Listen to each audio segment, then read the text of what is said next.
Hi my dear family, நான் உங்கள் நிஷா ஜெய்ஷித். இன்றைக்கி ஒரு சிம்பிளான ரெசிபி தான். வெஜிடபிள்ஸ் வச்சு வெஜிடபிள் பிரியாணி தான் பண்ணியிருந்தேன். டேஸ்ட்டுமே ரொம்ப நல்லாயிருக்கும். செய்கிறதுக்கும் உங்களுக்கு ரொம்ப சிம்பிளாகவும் இருக்கும். அதுக்கு முதல்ல குக்கரில் எண்ணெய் சேர்த்துக்கோங்க. எண்ணெய் நல்லா காஞ்ச உடனே பட்டை, கிராம்பு, ஏலக்காய், கொஞ்சம் சோம்பு இதெல்லாம் போட்டு நல்லா பொரிஞ்ச உடனே பச்சை மிளகா சேர்த்துக்கோங்க. பச்சை மிளகா வந்து இன்றைக்கி நான் 4 பச்சை மிளகா சேர்த்துருக்கேன். உங்களுக்கு காரம் வந்து குறைவாக வேணும்னா நீங்கள் பச்சை மிளகா வந்து கம்மி பண்ணி போட்டுக்கலாம். கூடவே நறுக்கி வச்ச வெங்காயம், புதினா இது ரெண்டுத்தையும் போட்டு நல்லா வதக்குங்க.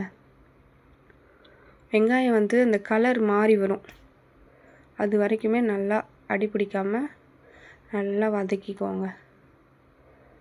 நல்லா கலர் மாறி வந்துடுச்சிங்களா? இந்த டைமில் தக்காளி சேருங்க. தக்காளி சேர்த்து கூட கொஞ்சம் உப்பு சேர்த்து நல்லா கிளறி கொடுத்து மூடி போட்டுருங்க. எப்பவுமே நீங்கள் தக்காளி சேர்க்குறப்போ உப்பு போட்டு மூடி வச்சு நீங்கள் வேக வச்சிங்கன்னா சீக்கிரமாக நல்லா மசிஞ்சு வந்துடும். மசிஞ்சு எண்ணெய் பிரிஞ்சு வந்த உடனே இஞ்சி பூண்டு பேஸ்ட்டு சேர்க்குறப்போ சிம்மில் வச்சு சேருங்க, இல்லைன்னா வந்து அடி பிடிச்சிரும். சிம்மில் வச்சு தக்காளி வெங்காயம் கூட நல்லா அந்த இஞ்சி பூண்டு படுற மாதிரி நல்லா மிக்ஸ் பண்ணி நல்லா அடி பிடிக்காமல் நல்லா வதக்கி விட்டுக்கோங்க. இது கூட வந்து மசாலா சேர்க்கணும். நான் வந்து இன்றைக்கி 1 ஸ்பூன் வந்து மல்லித்தூளும், 1/2 ஸ்பூன் தனி மிளகாய்த்தூள், 1 ஸ்பூன் கரம் மசாலா, 1/4 ஸ்பூன் மஞ்சத்தூள் எடுத்திருக்கேன். இதெல்லாம் இது கூட சேர்த்து நல்லா சிம்மில் வச்சு தக்காளி, வெங்காயம், பச்சை மிளகாய், இஞ்சி பூண்டு பேஸ்ட்டு இது கூட அந்த மசாலா ஒன்று சேர்கிற மாதிரி நல்லா கிளறி கொடுங்க. நல்லா அடி பிடிக்கக்கூடாது. நீங்கள் ஃபாஸ்ட்டாக வச்சிங்கன்னா ரொம்ப கரிஞ்சு போயிடும்.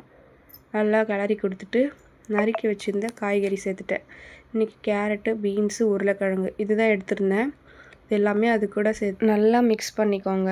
அந்த காய்கறி எல்லாம் அந்த தக்காளி வெங்காயம் கூட நல்லா மிக்ஸ் ஆகணும். அந்த மசாலா கூட நல்லா மிக்ஸ் ஆகுற வரைக்கும் நல்லா கிளறி கொடுங்க. கிளறி கொடுத்து அந்த டைமில் நீங்கள் வந்து தயிர் சேருங்க. தயிருமே வந்து காய்கறி கூட எல்லாம் ஃபுல்லாக மிக்ஸ் ஆகிற மாதிரி நல்லா கிளறுங்க. நான் இன்றைக்கி வந்து 4 டம்ளர் தண்ணி ஊற்ற போகிறேன். 2 டம்ளர் அரிசி எடுத்திருந்தேன். நீங்கள் அந்த தண்ணி ஊற்றி தண்ணி வந்து நல்லா கொதி வரணும். கொதித்த உடனே நீங்கள் அரிசி சேருங்க. அரிசி சேர்த்து நல்லா மிக்ஸ் பண்ணி விட்டு உப்பு காரம்லாம் அப்போ அந்த கடைசியில் நீங்கள் வந்து செக் பண்ணிக்கோங்க. நம்ம வந்து இந்த ஒன் பாட் ரைஸ் பண்ணும்போது உப்பு வந்து கரெக்டாக பார்த்துக்கணும். உப்பு கொஞ்சம் அதிகமாக இருக்கிற மாதிரி தெரியணும். அப்போ தான் நீங்கள் சாப்பிடும்போது கரெக்டாக இருக்கும். நீங்கள் போடும்போதே குறைச்சி போட்டுட்டிங்கன்னா அப்புறம் உப்பு இல்லாத மாதிரி இருக்கும். அந்த டைமில் நல்லா மிக்ஸ் பண்ணி விட்டுட்டு விசில் போட்டு 2 விசில் வைங்க போதும்.